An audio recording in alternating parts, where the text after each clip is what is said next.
Il est beaucoup plus sûr d'être craint que d'être aimé, si l'on ne peut être les deux.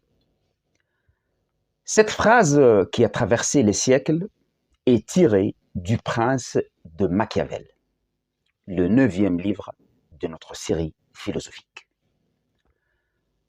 Le Prince est un ouvrage souvent présenté comme un manuel du cynisme, comme si ce petit livre avait inventé la ruse, la dureté et l'art de manipuler.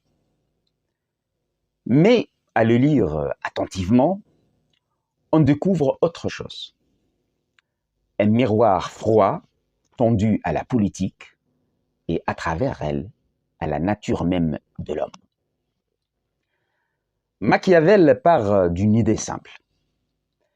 Il n'existe que deux formes de gouvernement. La république d'un côté, la principauté de l'autre. Et lui ne parle ici que de la seconde.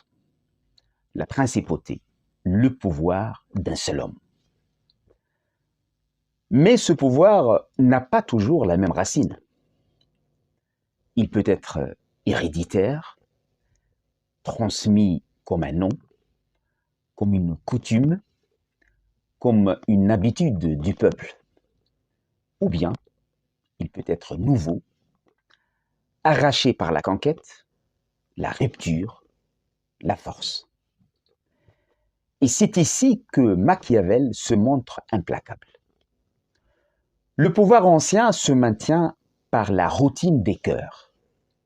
Le pouvoir nouveau, lui, doit se fabriquer des racines dans un sol qui le rejette. Car conquérir est une chose, gouverner en est une autre. Quand un prince arrive dans une terre qui n'est pas la sienne, il marche sur un terrain miné. Les anciens partisans du régime déchu le haïssent, le nouveau allié le surveille et le peuple le regarde, silencieux, prêt à aimer ou à trahir selon les vents. Alors, Machiavel donne ses recettes, mais ce sont surtout des diagnostics.